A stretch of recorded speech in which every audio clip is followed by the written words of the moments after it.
pourquoi on devrait faire promouvoir la question de l'éducation en prison.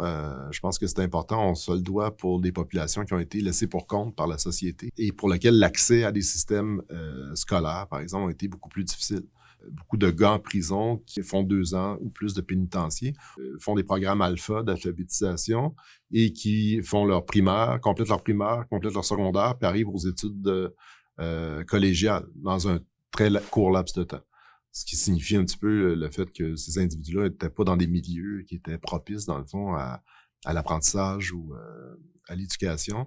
Et donc, c'est pas les carences en intelligence là, qui les caractérisent, mais c'est vraiment des produits de société. Donc, il y a des éléments sur lesquels on peut travailler avec eux. Puis, c'est une manière aussi de faire en sorte qu'ils puissent contribuer à la société en retour. Je m'appelle Marc-André Lasselle, je suis professeur de sociologie ici au Cégep Marie-Victorin.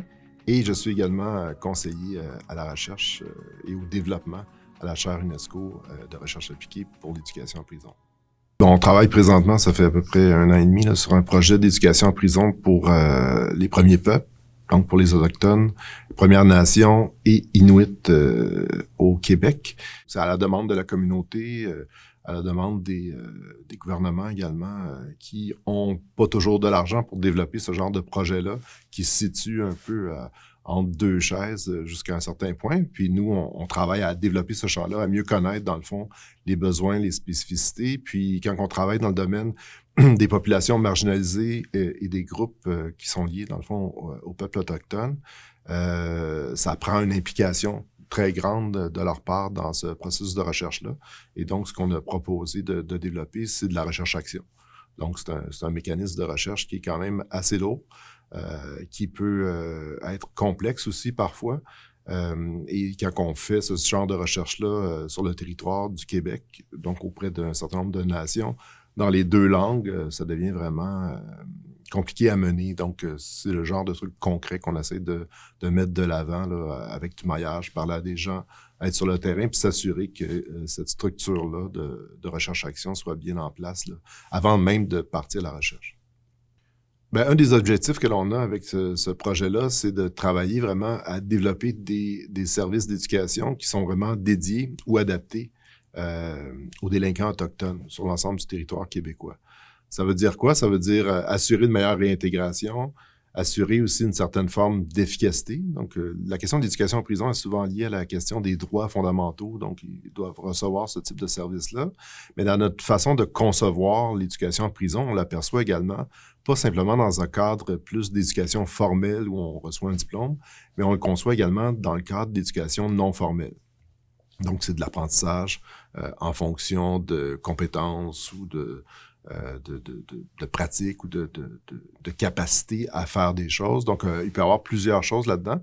Dans le service correctionnel canadien, puis au niveau provincial également, ce qu'on appelle des programmes, c'est des cours qui sont offerts sur un certain nombre de compétences, que ce soit en termes de compétences, de comportement, de gestion de la colère, de délinquance, toxicomanie. Donc, il y a une série, dans le fond, d'à peu près 7 paramètres habituellement qui sont développés dans le cadre de ce qu'on appelle les programmes. Et pour nous, ça fait partie également de l'éducation qu'on appelle non formelle.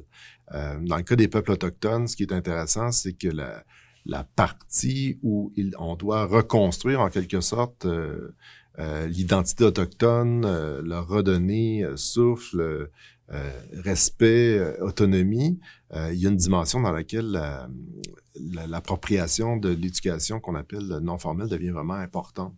Fait que ça fait partie de nos volets, de nos objectifs, de développer à la fois des services d'éducation formelle pour ces communautés-là, mais en même temps de développer l'autre cadre là, qui est plus de l'ordre de la réconciliation avec les peuples autochtones, donc dans un processus de décolonisation, notamment des rapports sociaux, puis de reconstruction également des communautés. Fait que notre approche, elle est vraiment globale, on va appeler ça holistique, dans laquelle on essaie d'intervenir auprès des Autochtones dans une perspective de services carcéraux, de services post-carcéraux, dans le but de les réinsérer dans leur communauté.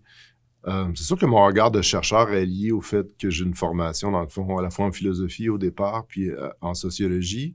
On dit souvent que les spécialités que l'on que l'on choisit de faire ou de mener correspondent des fois à des manques ou à des difficultés.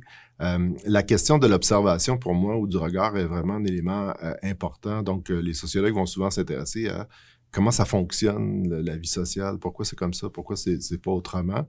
C'est ce type de questions-là qui m'a toujours préoccupé.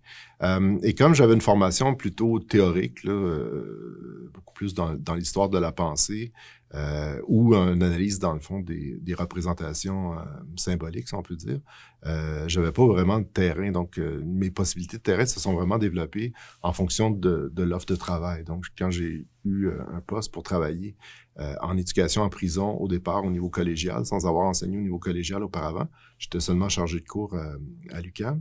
Ben, ça a fait de moi, dans le fond, quelqu'un qui devait bien observer son milieu, comprendre comment ça fonctionnait. Et c'est là que la question là, du regard puis de l'intérêt envers les populations marginalisées ou les sous-cultures se sont fait un peu plus précises. Et c'est un peu comme un anthropologue, tu sais, qui est toujours un peu traumatisé par son terrain, là. Moi, c'est une sorte de terrain. Donc, l'intérêt que j'ai pour l'éducation en prison vient justement de cette pratique-là d'enseignement en milieu collégial au carcéral. Et pour moi, de créer des liens, m'intéresser aux individus, c'est ce qui était beaucoup plus significatif pour moi. Donc, j'arrivais à créer des liens de confiance quand même assez importants, puis qui pour moi étaient très significatifs. Donc, je l'ai fait pendant un certain laps de temps et j'aimais beaucoup ça. Et donc, j'ai pas pu poursuivre ça, étant donné que je suis devenu prof au régulier, mais c'est quelque chose que je poursuis dans le fond avec mon travail à la chaire.